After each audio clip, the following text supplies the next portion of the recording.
The parting of ways occurred foundationally because he threw Lee Dundas off the bus. And when he did that, because she had been, for whatever reasons, he had felt that she was overbearing, which she was not.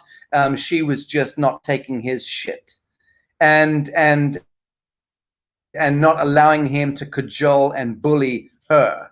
And so I woke up one morning in the hotel to a raft of messages coming through saying Lee's suitcases have been ordered off the bus and she is no longer part of this tour. I wrote back immediately and said, don't be stupid. You do that, you lose me, and you lose the rest of the speakers. He wrote back and said something like, this tour is bigger than you. I wrote back and said something like, we'll see about that. And the next thing, I got dressed, went down, found him strutting around with his ridiculous earpiece on, again, like a Nazi boot camp commandant. And I said, what the fuck are you playing at, man? Pull yourself together. You do not throw off a brilliant former state prosecuting attorney, leading frontline activist. You do not throw her off a bus. What are you doing? And, you know, he was always a bit of a misogynist in any event, and was just snapping like a turtle and saying, this is the way it is. There's only one commander on this tour. Whereupon I just said, okay, son, you've overplayed your hand. Best of luck with your theater, because it's not going to turn out well. I'm done. And that was the end of it. I absolutely made my mind based upon the fact that he had treated Lee Dundas so appallingly. And I sat down with her in the lobby, and Scott Kay came down with his gun strapped to his belt and said, and his security saying, what's happened, you know? And I explained, and he said, that's it, we're done. I'm out. I'm done with dealing with this horrendous behavior. And then Robert, you know, came back in saying, get all your things off to me, the bus. You got 10 minutes to get all your stuff off the bus, treating us like this. At that point, I think I pinned him against the wall momentarily in front of a couple of the drivers, I seem to recall. And I said, continue with this, I'll smack you in the fucking mouth. And just stop it. Stop this behavior. You don't scare anyone. You're out of control. Get back in your bus and shut up. None of us are continuing with you.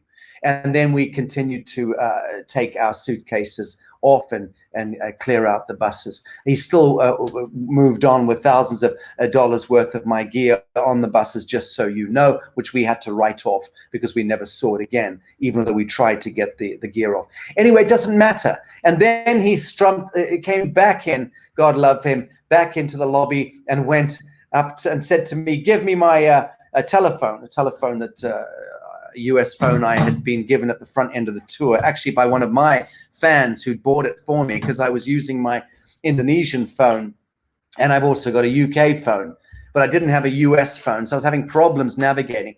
And a friend of mine actually bought this, a supporter of mine bought this new iPhone for me. He was very generous, with a US card on it. And Steele came in because he'd been part of that acquisition, because the number had been put onto his account. You know, the attribution of the phone number was connected to him. So he came and said, give me that telephone. I think I'm stuff to be absurd. And that's when he started this business of, you're stealing things. I said, Robert, stop it. Just really stop it. Or I'll pin you down and pull your toenails out with tweezers. Just stop it. And then he went to the receptionist and started asking them to call the sheriff on me. Whereupon I said, oh, great, call the sheriff. Let's see where this goes. It's going to be fun. And he was out of control. What to say? And at that point, Scott and everyone, all the other speakers watching his absurd behavior, except for Kevin Jenkins, to his eternal shame, decided to continue on the tour with him. And may he reflect for a long time on why he chose to do that, because there was no honor involved. But the point is, that was the end of it. I'm sad to have seen the end of Trent Loos, who I was very fond of, and everyone else bailed and joined us. That's the end of it. That's the end of it. It was just a sad, ignominious end to a good, long-standing friendship and a lot of respect that all of these other speakers and people had for a man who himself was brilliant but uncontainable. That's it. And what I get, thank you for sharing that, Sacha. That was a lot, and that was information I did not know. And I feel like that was you standing up for someone that I look up to, I had a chance to talk to. And that moment, I had a chance to go to one of your stops along the way. And what an amazing, powerful woman, which got 48,000 views on brand new too. Attorney Leah Dundas address the Orange County, California Board of Supervisors and talk about COVID-19, informed consent, and many other things in like 3 minutes or less. And this woman is on fire. So enjoy. I got chills watching it. I think you will too. Lee Dundas, human rights attorney. Late last week, I am informed a meeting occurred between Orange County Health Officer Dr. Clayton Chow and Orange County Board of Education Superintendent Al Maharz, during which time they apparently tried to find a way to, quote, sidestep and entirely remove informed parental consent for the COVID vaccine and also turn Orange County school campuses into vaccination centers. The COVID-19 vaccine is an experimental medical protocol authorized under the Emergency Use Authorization Act, and as such, you cannot mandate it for anyone, nor can you sidestep informed consent. There is a reason that kids cannot smoke, drive, drink, have sex, vote, or die for this country, and it is because the law says they lack the capacity to understand those decisions, and that applies here more than ever.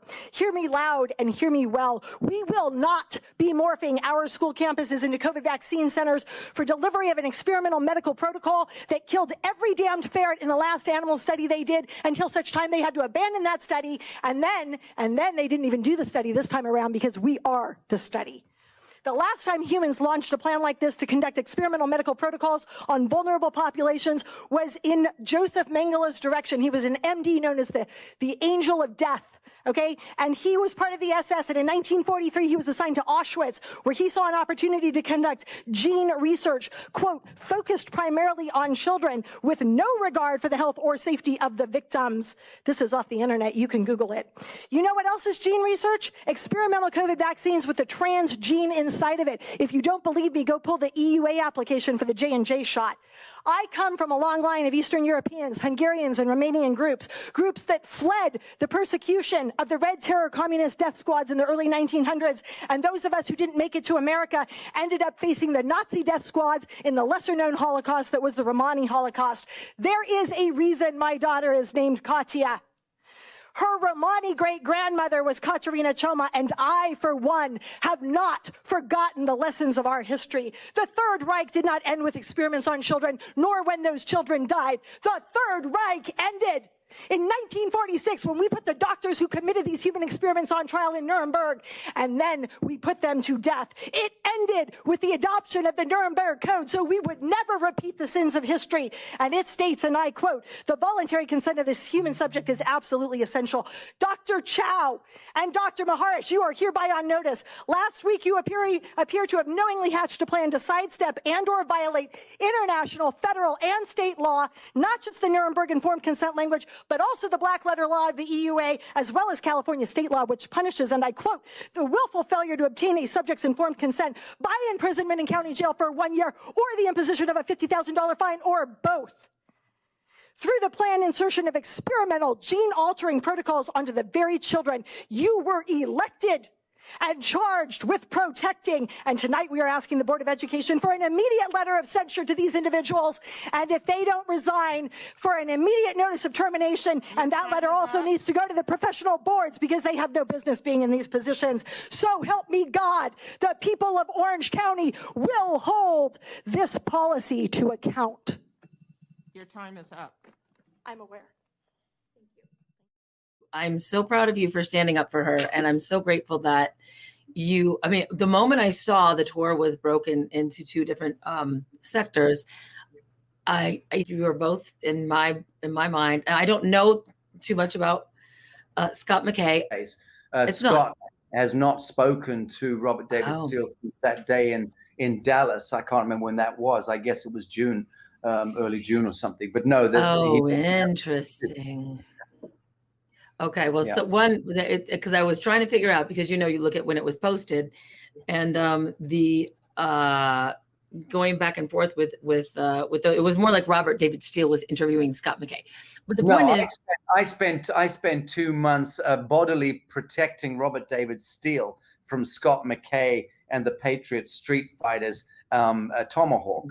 They wanted to remove his scalp, and I did everything I could to stop. and to mitigate that, because the last thing I wanted to see, I'm the one who created the Arise brand. So Arise Resurrection Tour was my concept and ident, and the way it was structured. And then we broke off to create the Arise Freedom Tour.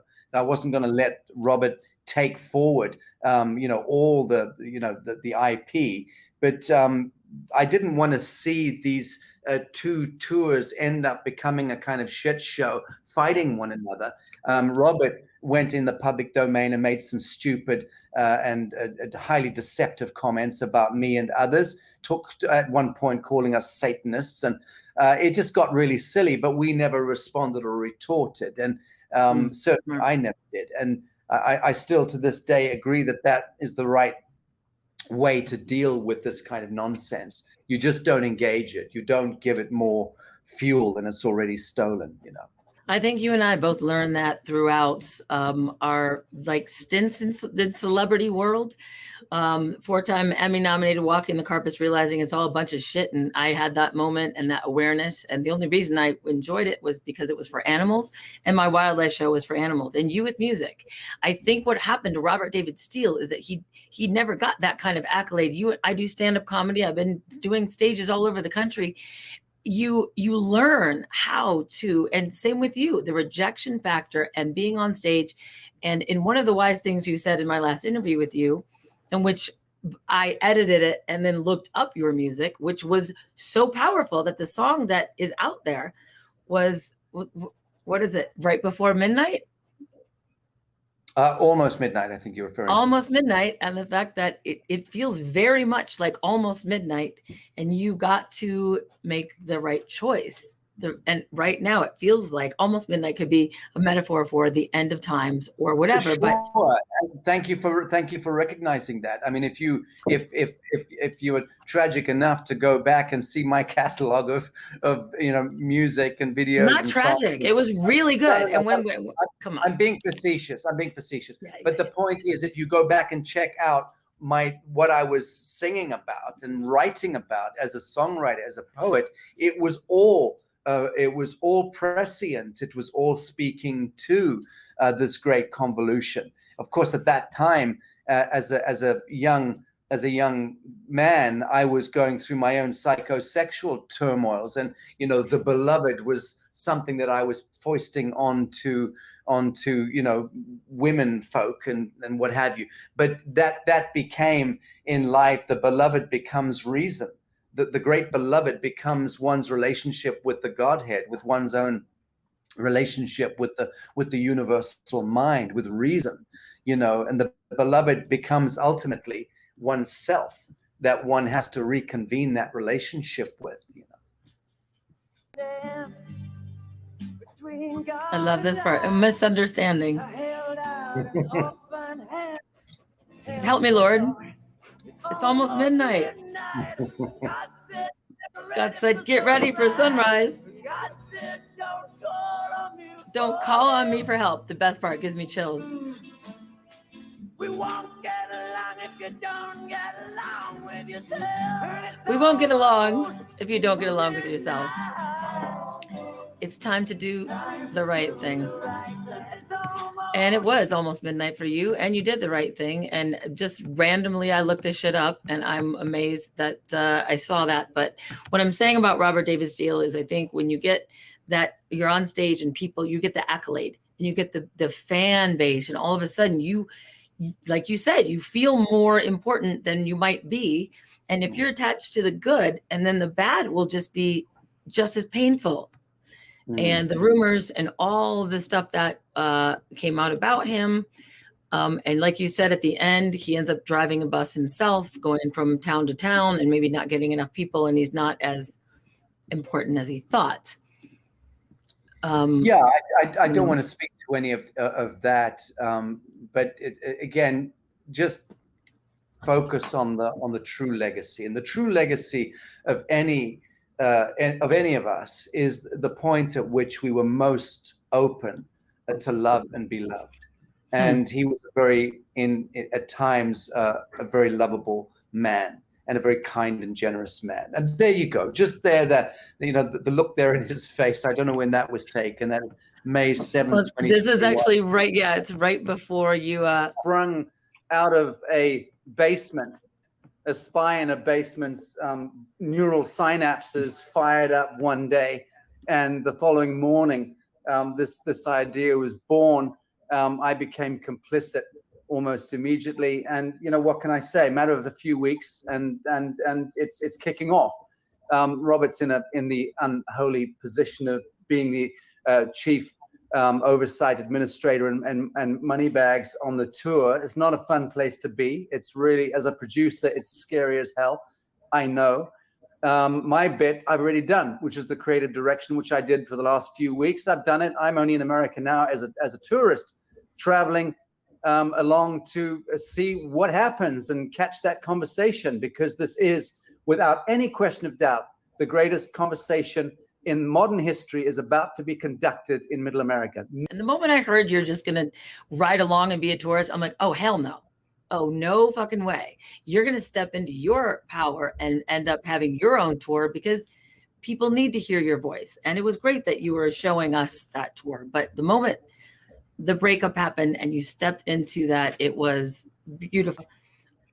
You all, I mean, when I spoke to you, you were very ill.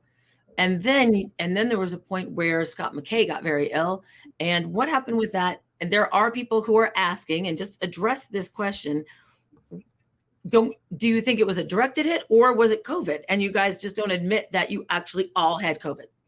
Well, you need to define again what COVID is. And I mean, I would need to sit you down and instruct you and your audience about what COVID is. Mm-hmm. COVID is assigned or ascribed to a condition where somebody's immune system has broken down, subjected to various pressure conditions, and then it's diagnosed as being COVID. But that's just a cover story. The fact that people all around the world are getting very ill very quickly with a kind of accelerated influenza, which moves into bronchitis and then into pneumonia, Yep. which then brings about the intubation medical murder scenario.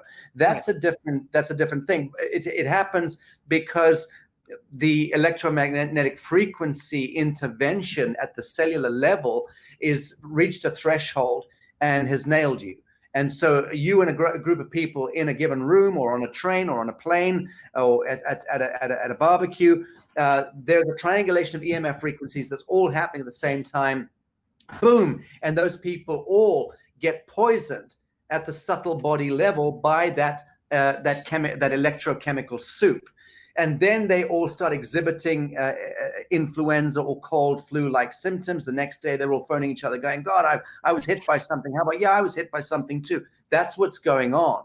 It's just that they were all in that toxic soup at the same time, subject to those pressure conditions. So there is now what is known as an exosomic response taking, where their own bodies are trying to fight the poisoning that happened, the radiation poisoning that happened, and the body is packaging the poisons up into exosomes and expelling them.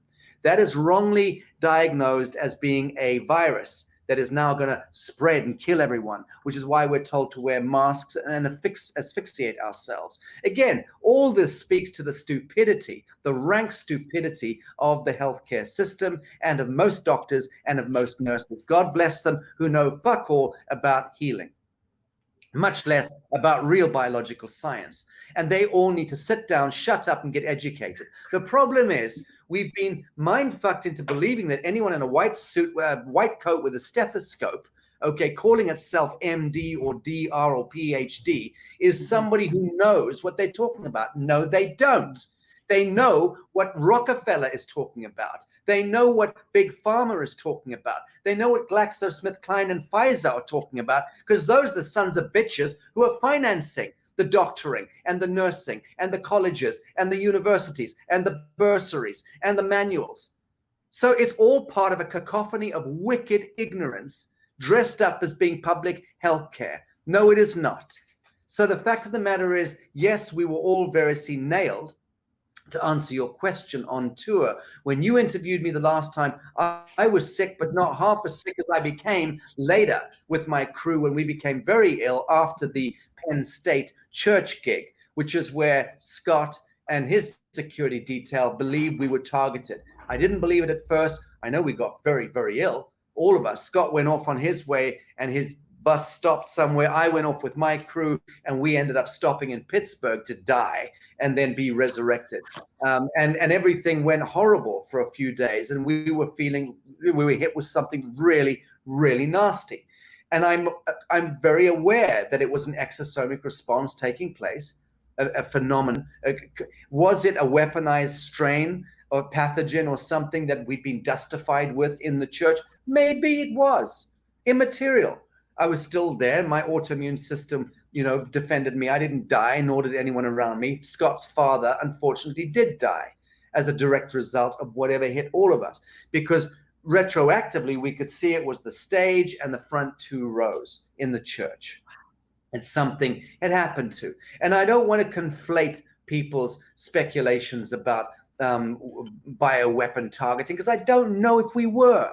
I personally am on the fence a little bit. I think it may be likely that we were, given how many people were nailed in the front 2 rows and on the stage. And I know enough about bioweaponry and DNA signature targeting, because I was hit myself badly in 2016, which led me to research and learn and understand all of this stuff. So I know what it's like to be microwaved in a hotel room at 3 o'clock in the morning in Oslo, and then to spend 3 to 4 months recovering, looking like a blue and yellow frog, because you've been systemically poisoned with microwave targeting. So I had that already. That was very different to what happened on the stage in Penn State, because I didn't feel anything. And yet the day after, everyone started dropping. And the week or 2 later, we had to look back and go, what the hell happened? Something catalyzed. Was it an invisible scalar information signal coming in, creating a triangulation there on that stage and in the front 2 rows of that toxic electrochemical soup? Possibly. It's quite likely, actually, but I don't know. And I don't want to give fuel to speculation beyond saying this stuff does happen. And Scott is still not well. I was on the phone with him midnight last night for an hour, and he's bad. I mean, the cough is bad and it's not good. And there's a tough bloke, This has been many weeks now. So we are living right now in a world where people all around the world are dropping like flies because of the triangulation of EMF toxic soup, which is bringing about a natural response with the immune systems of individuals that are not able to handle it for different reasons, different pressure conditions, different scenarios, different blood chemistry. And that's what we're seeing as a planetary pandemic. It's to do with the fact that 5G and our airwaves are now proliferated with highly toxic and weaponized frequency sets. Go back and watch my 5G apocalypse, the extinction event. Go and watch that stuff. And if you want to mitigate, and hundreds of people every week are asking me, go to memon.global, memon.global, memon.global. That's the best suite. Completely in love with this family-owned group of scientists and engineers who for 25 years have developed that suite of technology, which is able to remediate the 5G, 4G, 3G threat. But the point is... Wait, memon.global and then .com? Or is it... No, memon.global will take you straight to it. Okay, go on. So it's finished. And the point is, the reason why I'm happy to promote these things now is because we have to now take absolute care of ourselves and responsibility for our health, because your local health administrator is the problem. Your local clinic and doctor and nurse is the problem invariably. No offense to good doctors and nurses out there. God knows there's so many of them. But they would agree with me more than any other that their professions have been ransacked by these Luciferian interests who also control the agrochemical and pharmaceutical quadrillion-dollar enterprises, which is satanic enterprise altogether. So that's one thing I think we will share next time in our continuation of this interview and this conversation, which I think is a very important to have. I did just Google MEMON.global, and I'm just going to show what comes up, because I think everyone needs, and I as well. You and I, Sacha, know, because we've done our research. There's a lot of people watching that haven't, and they think the 5G is a conspiracy. Think, fuck them. It's all right. I'm okay with it. But this technology is so important for the people that are awake and that do actually want to take part in the solution. And I know you're running short on time. So can you speak to a moment while I show the memon.global on the side frame? Solution oriented right now. Now, I know you got very, very sick. And maybe Debbie got sick, and people on like with your group. Did you guys pull over and say, let's just wait this out? Was there a moment that you said we should go to the hospital? You can't do that in your tour. You can't do it. Everything is tethered and tagged. It's all a dominoes, Rachel. So we can't do that in a tour. You have to either cancel and just do a no-show, or you've got to make the next date. And so we just kept hammering ourselves. And I think I bailed out on 1 or 2 dates, but that wasn't through illness. That was because I had to do some other filming commitments and en route on the tour.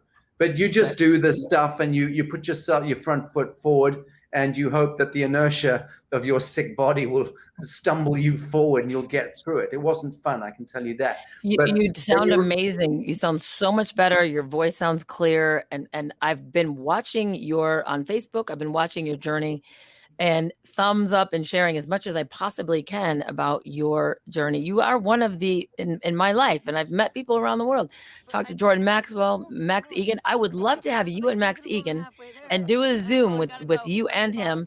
I would love to see the two brains that I've honored and been watching in my journey come together. I was trying to do harmony.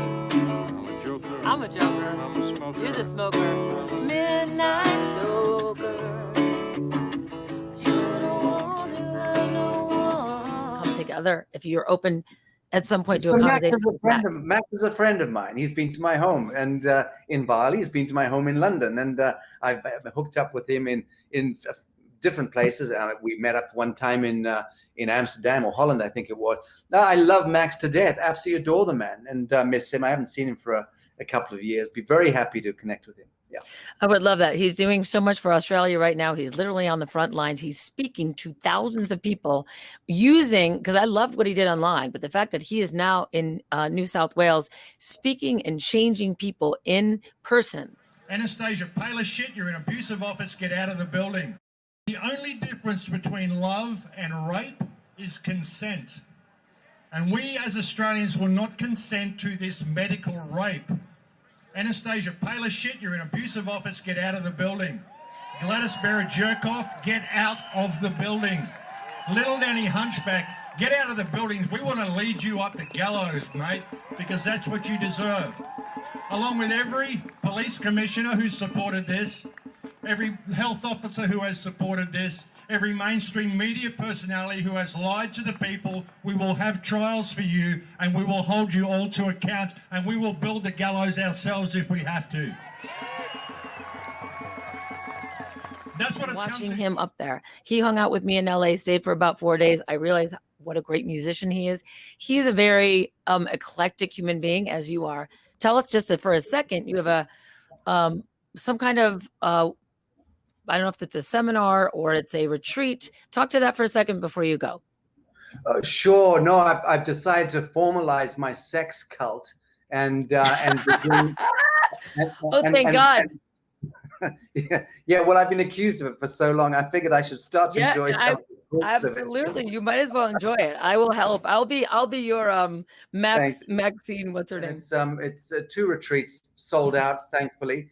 Back to back, happening from the 26th of this month up until the 9th of October, and after that I'm having to springboard elsewhere. So there's back to back retreats, and I've got a couple of icons coming in situ with me to help facilitate, and a handful coming on remotely, virtually on the screen to also do some immersion workshops.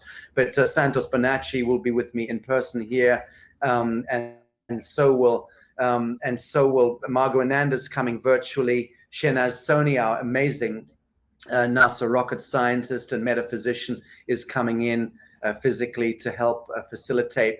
David Sarita, my beloved friend, is also coming in virtually, and U.S. Postmaster General Russell J. Gould is also giving workshops on claim of the life and so on. So we've got a pretty broad spectrum of very brilliant folks coming in virtually and in situ to help support what I'm expecting will be a groundbreaking format for these kinds of retreats, which I will take forward until this COVIDiocy is over and people are allowed to travel with impunity anywhere in the world. We're going to be quite localized in Mexico because it's a good place for the Americas to come. People don't need to get vaccinated and so on. So there is an overflow. I've just been told with a note that the producers are wanting to create another overflow to the second retreat. If anyone wants to contact, feel free to reach out, because there are going to be some more spots being made available as soon as this new accommodation is brought online. So give me the information. I'm going to create a banner for the where they should contact. I'm going to just type it in right now. Sure. What is it called? We're calling them Regenesis retreats. So anyone wants to contact, just email contact@regenesisretreat.com. That should do it. I want to spell Regenesis right. R-E-G E-N-E-S. No, E-S-I-S. Regenesis. Then Regen, E-S-I-S, and then .com. Retreat, regenesisretreat.com. Got it. Retreat. Okay. You might get a lot more people when we post this. If you want me to edit it out, I will be happy to, but it's fine, because we'll put them on the data bank for the next one. Because like I said, I'm going to be rolling over a few. Okay, so is it like a 3 or 4 day or 5 day, and is it it's like a 7-day turnaround? So arrivals, pick up at the airport, ferry across to the island. We're doing it on the beautiful island off the coast of Cancun. I mean, honestly, it's really exotic and some high end the way we're doing these first two, and a lot of beautiful cuisine. We've got our own chef, and Santos and I will be taking everyone on one of the middle day of the retreat. We're going off to the Mayan ruins, and then also doing an interactive with David Sarita on sacred sites, and Elena Bensonoff and Alejandro Ferraris are also participating in the retreats with vibrational readings for everyone. And just be great fun, a full 7-day turnaround. And to be with other people in person, I think this is great. We do this visually, we do virtually, but to actually have that contact right now, I think is one of the most important things that we can be doing. And I forgot to ask you this, and then I'll leave this at the last question is this. Sacha, where are you now? I know you went to Tulum, and then I know you're in another place. If you want to share it, it's fine. If you don't, that's okay. But I also want to ask, how are you thinking going back to Bali with these vaccination rules? Because you're like, oh, I'll go back to Bali. We'll update the visa, come back, travel Europe. You can't do any of that shit right now without getting the vaccine. Let's be honest. No, you cannot. So I'm in El Salvador right now, but I'll be heading back to Mexico, and then I'll be heading to Bali. That's more or less the loose plan. So right now you're in El Salvador. Indeed. Have you ever been? Yes, I have. Highly recommended. I do too. But what I'm wondering, and when many people are asking, I'm asking more importantly, I've traveled the world 3 times. I've been to over 36 countries. I'm really missing it. Now, I'm not sure I can even go to Costa Rica and do the trip. I was supposed to bring people to Costa Rica and do retreats with animals. And now they're having different rules. And I'm sorry, Sacha, have you been tested? Will you be tested? Will you be willing to get the vaccine to travel? How do you imagine yourself going back to Bali or traveling when you are so adamant about, like I am, not getting it?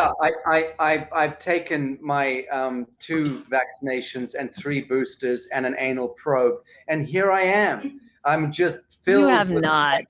You have not. Why would really? you ask me a question, woman? Well, because like, Don't and be you know, if I absurd. was like totally evil, I would just edit that and just keep playing it over and over and over again. Do it. Keep it. Okay, no, it's just Listen, because I think in no, comedy, you I want to don't. know You how you don't think you're going to comply. get back to Bali. You can't go back to Bali right now, and you can't Yes, travel I can. Europe. Yes, I can. Yes, so you're making a lot of assumptions. Yes, I can go back to Bali. Yes, I Without- can. Yes, I can go to Botswana.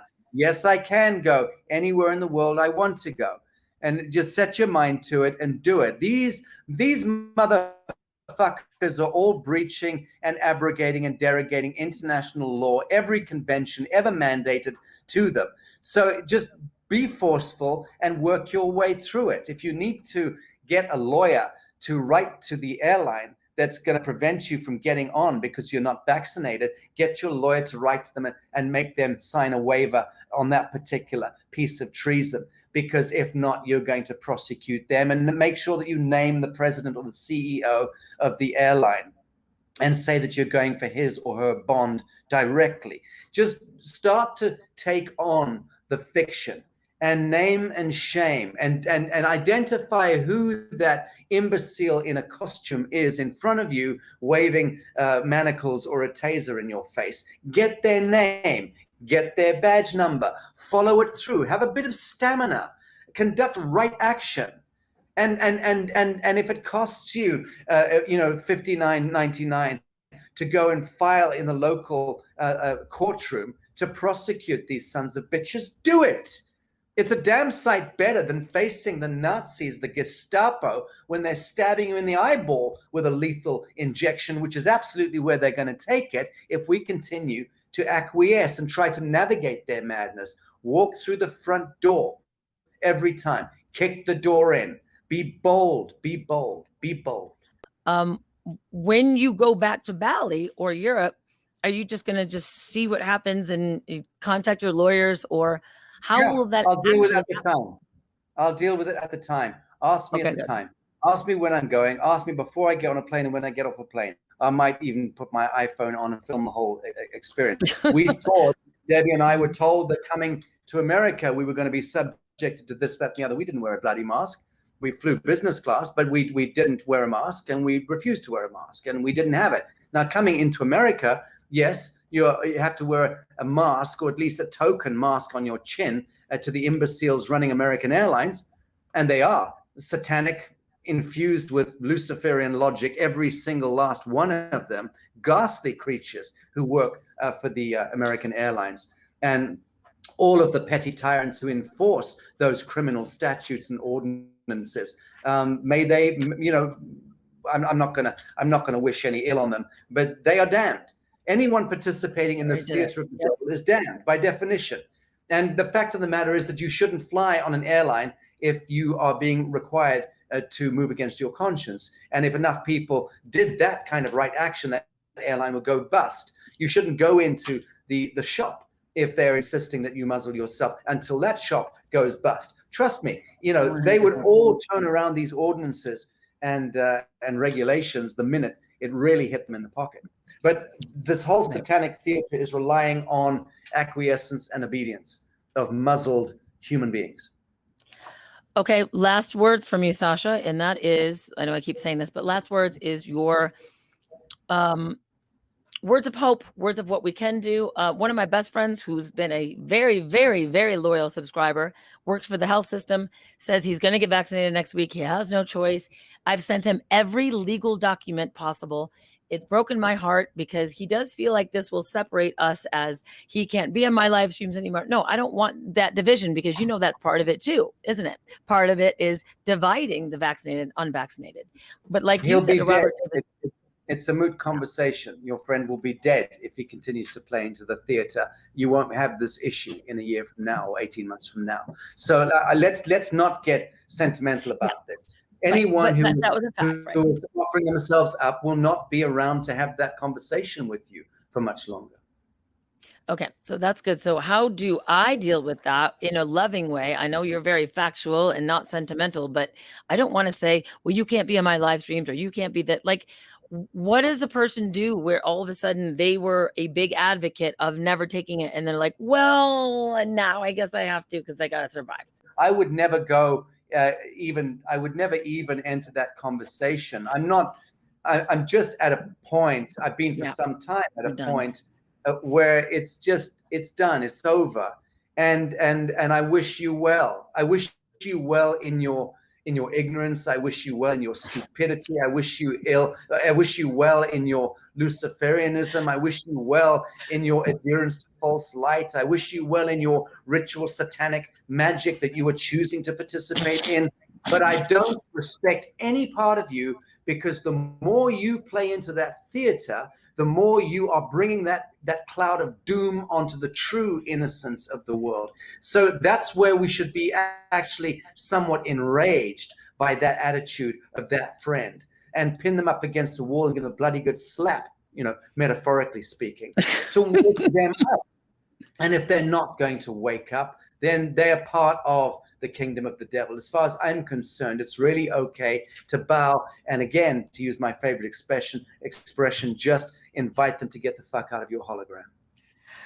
I love that. I'll end that. And just so you know, I'm going to be creating a new Hallmark card created by Sacha Stone. And the front of it will say, I wish you well.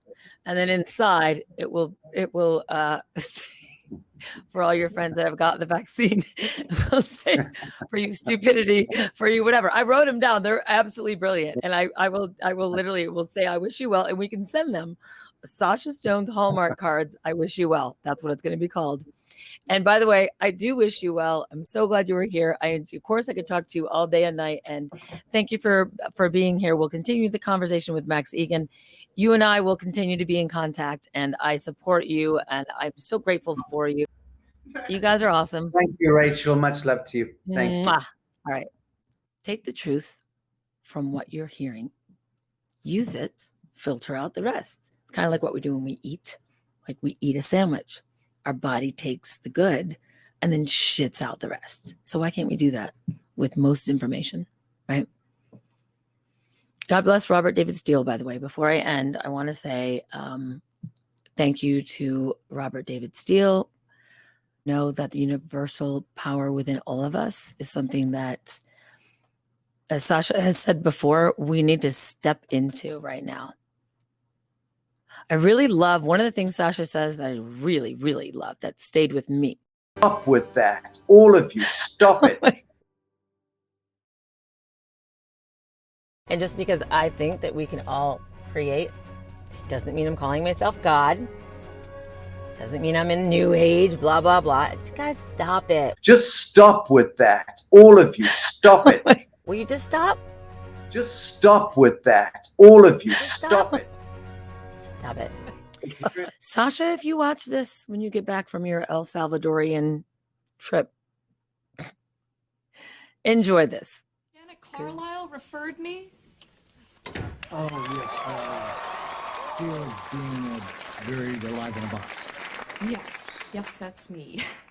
Should I lay down? Oh, no, we don't do that anymore. Just have a seat. And let me tell you a bit about our billing. I charge $5 for the first 5 minutes, and then absolutely nothing after that. How does that sound? That sounds great. Too good to be true, as a matter of fact. Well, I can almost guarantee you that our session won't last the full 5 minutes. Now, we don't do any insurance billing, so you would either have to pay in cash or by check. Wow. Okay. And I don't make change. All right. And go. Go. Well, tell What? me about the problem that you wish to address. Oh, okay. Well, I have this fear of being buried alive in a box. I start thinking about being buried alive, and I begin to panic. Has anyone ever tried to bury you alive in a box? No, but truly thinking about it does make my life horrible. I mean, I can't go through tunnels or be in an elevator or in a house, anything boxy. So what you're saying is you're claustrophobic. Yes, that's it. All right, well, let's go, Catherine. I'm going to say 2 words to you right now. I want you to listen to them very, very carefully. Then I want you to take them out of the office with you and incorporate them into your life. Well, shall I write them down? Well, if it makes you comfortable, it's just 2 words. We find most people can remember them. Okay. You ready? Yes. Okay, here they are. Stop it!